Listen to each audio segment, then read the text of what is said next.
मेरी ये वीडियो उन 95% लोगों के लिए नहीं है जो सोचते हैं कि वो सेफ हैं, क्योंकि अगर आपको लगता है आप सेफ हैं तो आप वाकई में सेफ हैं। ऐसे ही सोचते रहिए। सच सुनोगे? तुम स्मार्ट नहीं हो, तुम प्रेडिक्टेबल हो, क्योंकि अब मैं तुम्हें जो रास्ता बता रहा हूं, इस रास्ते पर चलना बस शब्द टाइप करना नहीं है। ये अपने पुराने वर्जन को मारने जैसा है। तुम अभी तक सोचते थे कि लोग तुम्हें इस्तेमाल कर रहे हैं, लेकिन सच्चाई ये है कि तुमने खुद को पढ़ने दिया। गेम वहीं से शुरू होता है जहां तुम बोलना बंद करते हो और ऑब्जर्व करना शुरू करते हो। तुम किसी रूम में एंटर होते हो, लोग तुम्हें देखते हैं, लेकिन मास्टर माइंड रूम को पढ़ता है। कौन इनसिक्योर है, कौन अटेंशन चाहता है, कौन वैलिडेशन पर जी रहा है।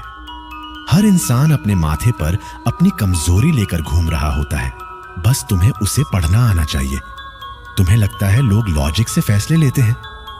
नहीं, लोग इमोशन से डिसाइड करते हैं और लॉजिक से जस्टिफाई। यही नैरेटिव कंट्रोल शुरू होता है। तो फिर इसका सबसे बड़ा हथियार क्या है? Force, money, influence? नहीं, रियल वेपन है स्टोरी। Light Yagami. लाइट ने क्या किया? उसने लोगों की रियलिटी नहीं बदली, उसने परसेप्शन बदला। उसने खुद को विलेन नहीं गॉड बना दिया और लोग बिलीव करने लगे। रियल वर्ल्ड में भी यही होता है। लीडर वो नहीं जो सबसे ताकतवर हो, लीडर वो है जो सबसे कन्विंसिंग कहानी सुना सके। अगर तुम अपनी कहानी खुद नहीं लिखोगे, कोई और तुम्हें अपने नैरेटिव का कैरेक्टर बना देगा। अगर तुम कन्वर्सेशन की डायरेक्शन बदल दो तो सामने वाला ये भी नोटिस नहीं करेगा कि वो उसी जगह पहुंच गया है जहां तुम चाहते थे। पावर फोर्स से नहीं आती, परसेप्शन से आती है। दुनिया तुम्हें वैसे नहीं ट्रीट करती जैसे तुम हो, वो तुम्हें वैसे ट्रीट करती है जैसे तुम खुद को प्रेजेंट करते हो। अगर तुम हर बार एक्सप्लेन करते हो, तुम वीक दिखते हो। अगर तुम हर बार अवेलेबल रहते हो, तुम ऑप्शन बन जाते हो। अगर तुम हर बात पर रिएक्ट करते हो, तुम प्रेडिक्टेबल बन जाते हो। याद रखो, सबसे डेंजरस इंसान वो नहीं होता जो लाउड हो, वो होता है जिसका अगला कदम कोई पढ़ नहीं सकता। चेस में प्यादा सीधा चलता है, इसलिए हर कोई उसकी चाल समझ लेता है। क्वीन हर डायरेक्शन में चलती है, इसलिए वो बोर्ड कंट्रोल करती है। अगर लोग तुम्हें शांत समझते हैं तो वो तुम्हारे सामने रिएक्ट करने से डरेंगे।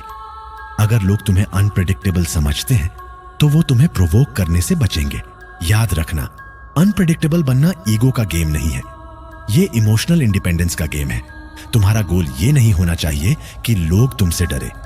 गोल ये होना चाहिए कि लोग तुम्हें रीड ना कर पाए, क्योंकि जो रीड हो गया वो कंट्रोल हो गया, और जो कंट्रोल हो गया वो रिप्लेस हो गया। अगर तुम अब तक प्रेडिक्टेबल थे तो आज से पैटर्न ब्रेक करो।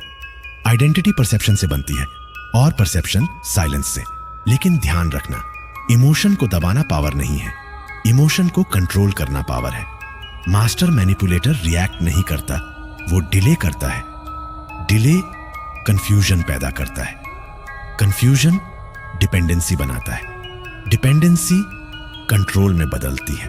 ये वही चेस है जहां असली चाल बोर्ड पर नहीं, माइंड में चलती है। तुम्हें हीरो बनने की जरूरत नहीं, विलन बनने की भी नहीं, तुम्हें बस इनविजिबल बनना है। इनविजिबल डोमिनेंस सबसे डेंजरस डोमिनेंस होती है। लोग समझते रहेंगे कि वो जीत रहे हैं और तुम क्वाइटली डायरेक्शन सेट करते रहोगे। लेकिन अब असली सवाल, क्या तुम अकेले होने के लिए तैयार हो? क्योंकि जब तुम इमोशन से ऊपर उठते हो तो अटैचमेंट्स कम होने लगते हैं। लोग तुम्हें कोल्ड कहेंगे, सेल्फिश कहेंगे, चेंज्ड कहेंगे, और यही टेस्ट है।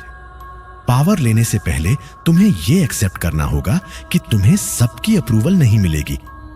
इस गेम में जीतने वाला वो नहीं जिसके पास सबसे ज्यादा लोग हों, बल्कि वो है जो खुद पर सबसे ज्यादा कंट्रोल रखता हो। अब चॉइस तुम्हारी है, ऑब्जर्वर बनोगे या फिर हमेशा रिएक्शन में जीते रहोगे। क्योंकि याद रखना, तुम मास्टर तभी बनोगे जब तुम्हारा कंट्रोल दूसरों पर नहीं, खुद पर होगा। गेम जीतने के दो तरीके हैं। फर्स्ट, पीसेस बनकर खेलो। सेकंड, रूल्स समझकर खेलो। लेकिन तीसरा तरीका रेयर है, बोर्ड डिजाइन करो। और बोर्ड डिजाइन करने के लिए तुम्हें 3 पिलर्स पर मास्टरी चाहिए: परसेप्शन, इमोशन नैरेटिव, क्योंकि ये डार्क साइकोलॉजी नहीं है, ये सर्वाइवल साइकोलॉजी है। पावर सीखने वाले 100 होते हैं, यूज हैंडल करने वाले 1। अगर तुम वो 1% बनना चाहते हो तो अब से बोलना कम, देखना ज्यादा शुरू करो, क्योंकि गेम शुरू हो चुका है।